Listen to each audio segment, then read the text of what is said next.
앞에 계속 주택 적정가 공시도 말씀해 주시고 그 구체적인 개념들도 충분히 말씀해 주셔서 여러분이 계속 그 공식을 그림 그리면서 이야기 들을 수 있는 것 같습니다. 근데 혹여나 네. 오해하신 분들이 계실 수 있으니까 이 부분을 한번 짚고 넘어가 주시면 좋을 것 같아요. 주택 가격과 네. 가치 뭐가 다른 겁니까? 네. 가치는 이제 사실 눈에 보이지 않죠. 네. 가격은 눈에 보이고. 네. 그래서 사실 가격을 결정하는 요인들하고 네. 그러니까 가격 모형이라는 걸 또 만들어서 활용들을 많이 하세요. 네. 특히 가격 모형에는 뭐 성장률도 집어넣고 네. 그다음에 대출도 집어넣고 네. 그다음에 인구 수요와 가구 수요와 주택 공급 같은 수급 밸런스 같은 거를 집어넣어서 네. 이제 가격 모형을 활용하기도 하거든요. 네. 그리고 특히 가격 분석은 그래서 자연스럽게 조금 수급 분석이 되는 경우가 좀 많이 있어요. 매수할 그 세력이나 매도할 세력이나 그 수량 분석이나. 네. 근데 가격은 아까 말씀드린 것처럼 그냥 가치라는 그 가운데 사람이 이제 공원길을 걸어가고 있는데 네. 가격은 그 목줄을 찬 강아지라고 저는 생각을 하고 네. 그래서 가격이 위아래로 어마어마하게 스윙을 할 수가 있지만 네. 가치선을 추정할 수 있다면 결국은 가치로 그 이제 회기까지는 아니지만 네. 그 범위 안에서 계속 왔다 갔다 한다 생각을 하거든요. 네. 그러니까는 그렇게 좀 바라봐줬으면 좋을 것 같고 주택이라든가 부동산, 사업용 부동산의 경우에는 이것도 밸류에이션을 어떻게 하냐면은 사업용 부동산도 현금 흐름으로 밸류에이션 하는 경우가 많고요.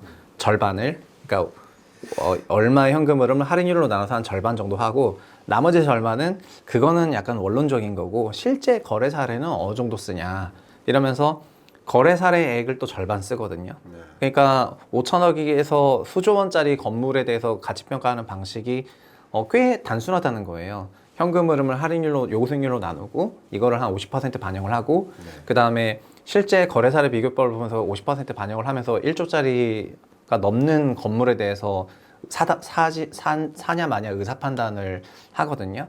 그래서 제가 제시한 그 가치 계산 방식이 50%를 반영한다면은 실제 사람들의 여러 가지 가치 외적인 요인 같은 거 있지 않습니까?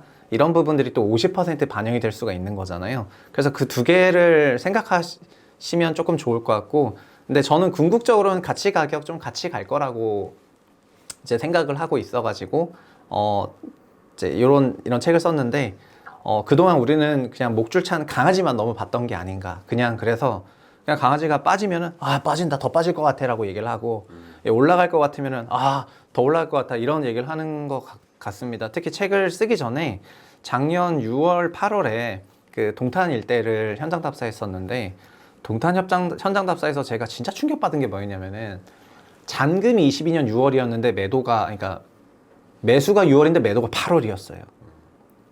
집을 2달 만에 사고 팔았더라고요. 네. 집이 2달 만에 사고 팔려면 어느 정도의 마음 상태여야 되냐면은 집을 사서 잔금까지 보통 2달 걸리지 않습니까? 네. 그러니까 이분은 소위 한 4월에 사셨다가 예. 6월에 잔금을 치르고 매수를 하는 그 6월 정도 된 사이에 매크로 환경이 달라졌겠죠? 그렇죠. 그러니까 6월에 사자마자 바로 매도를 내놓으신 것 같고 그렇네요. 그래서 바로 8월에 다른 분이 또 잔금 매수를 치렀는데 그 2개월 사이에 8천만 원 빠졌어요. 네. 그래서 아마 8천만 원 빠졌기 때문에 이 6월 매도하신 분은 뭐 8천 손해보고 막은 거라고 할 수 있는데 그렇죠. 근데 손해보고 막은 거라고 할 수 있지만 그 다음에 사실 좀 더 빠졌으니까 마음은 좀 좋았을 수도 있죠. 내가 8천으로 잘 막았다. 한 1억 5천 빠졌는데 네. 8천으로 잘 막았다라고 생각할 수도 있는데 이분이 어떻게 보면은 되게 그 가격에 이제 그러니까 마켓 타이밍 식을 논의해서 한 거래가 아닌가 이런 생각이 개인적으로 많이 들어요. 마켓 타이밍이 급변했으니까요. 그렇죠. 근데 이렇게 너무 그 가격 베이스로만 좀 생각을 하시거나 하시게 되면은 뭐 내재 가치 밑에서도 밀어서 팔고 하는 경향이 나올 수가 있으니까 이제 그런 거를 좀 방지했으면 좋겠다 이런 생각입니다. 이런 사례는 책에 많이 실려 있는데 예. 인천 루원시티에서도 이런 유사한 사례가 있었고요. 네. 전세 3억인 동네가 4억 7천 정도 가격이었는데 8억 9천까지 갔다가 네. 다시 4억 7천 정도로 빠지니까 제가 여기 전세 다시 4억 9천 갔다가 3억 돌아왔으니까 여기 다시 적정가 구간에 들어왔다라고 제가 영상을 찍었었는데 작년 12월에 네. 댓글이 어떻게 달렸냐면은 이 아파트가 어떻게 4억대 후반이 적정가냐, 3억까지 가야지, 인천은 3억이 정가격 뭐 이런 식으로 달리는 거예요. 네. 그래서 제가 아니 코로나 전에도 3억이었던 동네가 네. 매매가 4억 원대 후반이면 제값이지. 네. 이게 8억 9천 갔을 때 비쌌었던 거지. 다시 4억 7천 왔는데 이걸 비싸다고 하면 어떡하냐. 네. 그래서 여기는 이제 가격 조정 다 됐고 그냥 어느 정도 가격 바닥선이 온 것 같다라고 얘기를 했더니 온통 추세적으로 빠지고 있으니까 계속 빠진다고 얘기를 하더라고요. 그래서 이런 것처럼 너무 가격에만 집중해서 생각하시기보다는 가치도 같이 보자. 네. 사실 온 국민이 가치 평가사가 되면, 그죠? 감정 평가사가 되면 정말 이 집을 사고자 할 때 이 집이 정말 적정한 가격인가 아닌가를 판단할 수 있는데 그 사실 굉장히 어렵거든요. 그리고 이게 단순화해서 이 공식을 제시해 주셨기 때문에 우리가 그나마 이해하기가 쉬운 수준인데 이 가치평가 공식은 더 복잡하고 수많은 변수들이 또 담겨 있기 때문에 그런 어려운 공식을 이 소름 공식으로 이렇게 간편하게 이렇게 우리가 이해할 수 있게 대중적으로 이해할 수 있게 정리해 놓은 그런 책이 아닌가 이런 생각을 좀 해보게 됩니다. 자, 이렇게 쭉 달려왔는데 좀 지치실까봐 네. 힘을 제가 드리고자 제가 우리 콜라겐 선물해 드리려고 중간에 뜯어 드렸습니다. 아, 저도 하나 먹고 콜라겐 하나 드셔보세요. 맛있죠?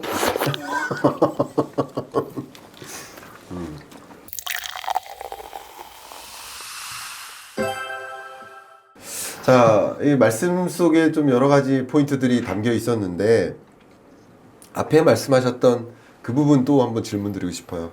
가짜 강세장. 네. 그러니까 23년 지금의 나름의 반등하는 이런 모습이 가짜 강세장이다라고 표현해 주셨는데 네. 왜 그렇게 생각하시는지요?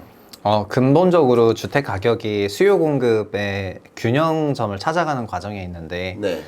수요라는 것도 눈에 사실 잘 보이지 않지만 저는 수요는 개념적인 의미로도 돈이거든요. 우리가 디맨드라는 말을 쓸 때는 구매력이 있는 상태에 선호가 있는 거를 이제 수요라고 말을 하기 때문에 네. 이 구매력이라는 게 존재해야 되고 이건 네. 돈이고 돈이라는 거는 우리의 소득과 대출과 처분 소득으로 나누게 되어 있는데 네. 이게 현금 흐름 창출하는 경로이기 때문에요. 그래서 우리 소득은 일하면서 버는 거고 대출은 은행에서 돈 빌리는 건데 네.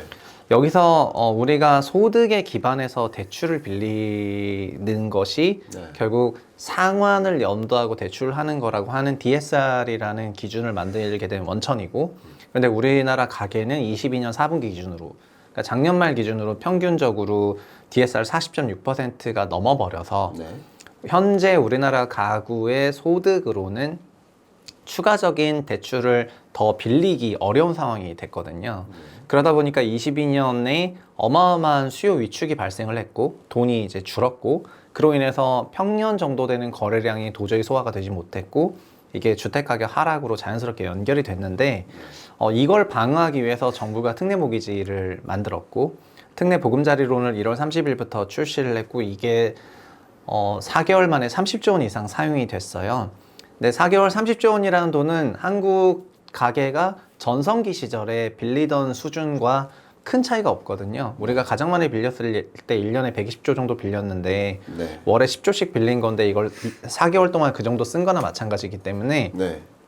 그래서 이게 돈의 힘으로 이제 수요를 만들어낸 건데 네. 이 수요는 DSR 기준을 상회하는 사람들에게도 돈을 빌릴 수 있도록 만들어준 거기 때문에 저는 이게 미래의 정상적인 소득 증가에 따른 대출 증가를 올해 다 땡겨왔다고 생각을 하고 있는 거고요. 그래서 이게 진짜 만들어지는 그런 수요가 아니라 미리 그 가짜로, 그러니까 선수요를 다 땡겨온 그런 수요로 이 시장을 바치고 있으니까 이게 돈의 힘으로 시장이 돌아섰을 때 체감적으로는 가격이 올라가니까 강세장이라고 느끼게 되거든요.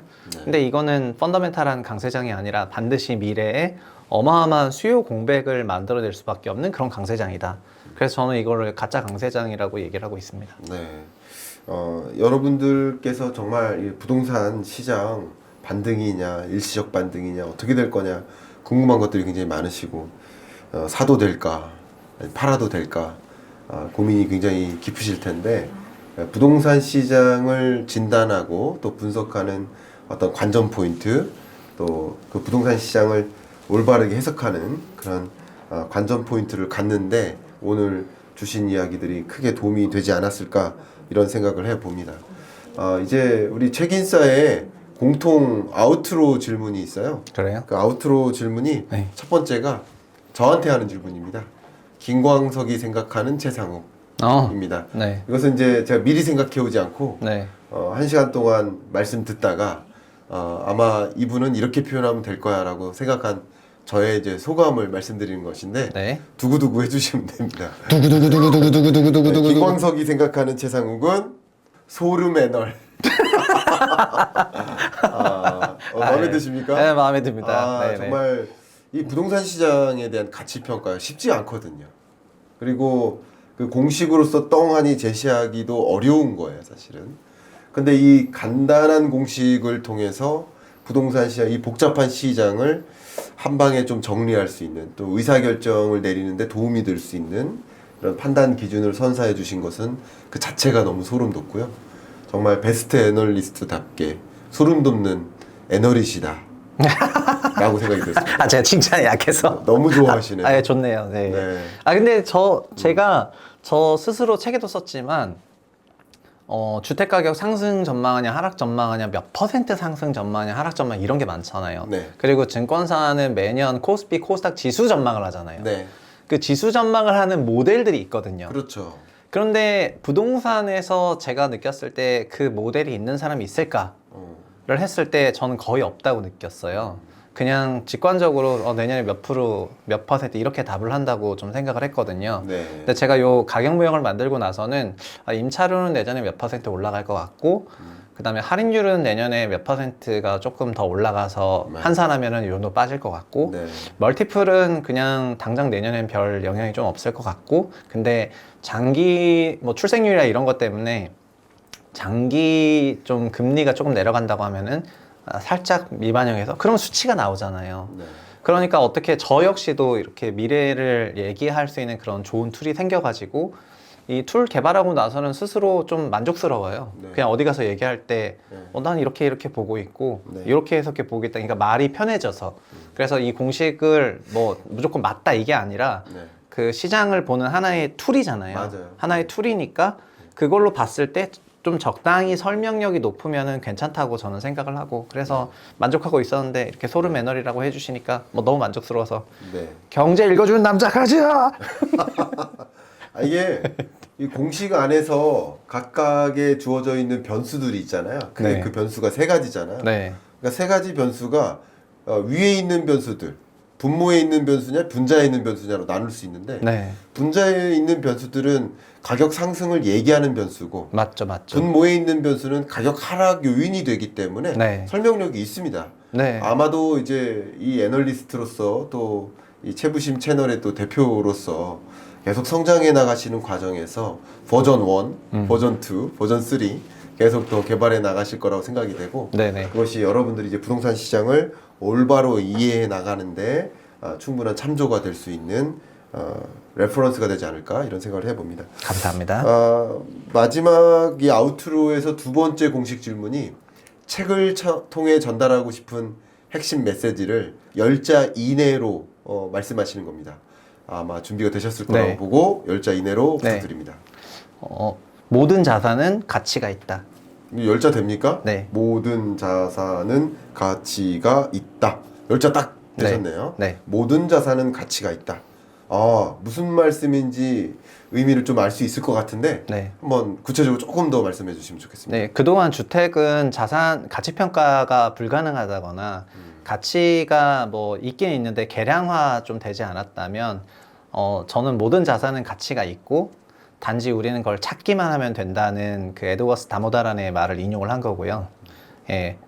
그래서 모든 자산은 가치가 있고 저희는 그걸 찾기만 하면 되는데 일단 제가 제공하는 그 보물 지도는 이제 소름 공식이라는 간단한 공식이고 또 이 공식을 토대로 다른 분이 굉장히 버전업된 보물 지도 만들 수 있을 거라고 생각해가지고 네, 그래서 일단 모든 자산이 가치가 있고 그게 측정 가능하다. 예. 네, 그런 생각을 하시고 자산 시장을 바라보시면 좋겠습니다. 예.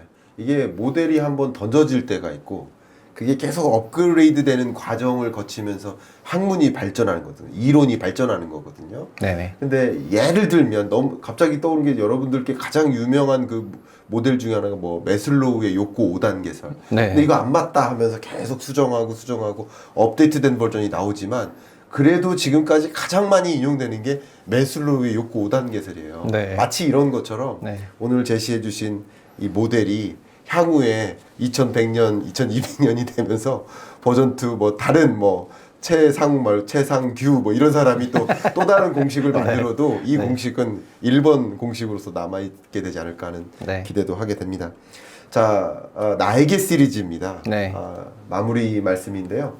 그래서 첫 번째는 나에게 부동산이란 저한테 부동산은 그냥 지금의 저를 있게 해준 그런 주제거든요. 네. 저는 그냥 건설 애널리스트로 시작을 했는데 당시 건설 애널리스트가 해외 건설을 중심으로 분석을 할 때 저는 부동산을 분석을 했고 부동산의 계량 분석을 좀 체계화하게 되면서 제 네임 밸류가 올라갔고 애널리스트 랭킹이 올라갔고 그로 인해서 책을 쓸 수가 있었고 대중 앞에 설 수가 있었고 지금의 나를 만들어준 거는 부동산이기 때문에 네. 그런 존재라고 말씀을 드리고 싶습니다. 나에게 부동산은 지금의 나를 만들어준 것. 네. 네.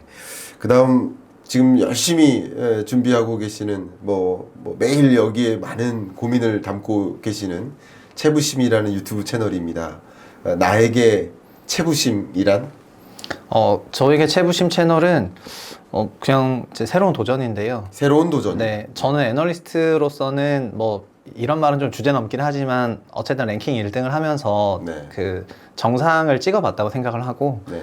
그리고 새로운 도전을 해야 되고 싶었던 때에 저에게 다가왔던 게 유튜브였고 그래서 유튜브 채널에서도 애널리스트로서 열심히 했었던 것처럼 똑같이 이 채널을 성장시키고 싶은 마음이 있어서 네.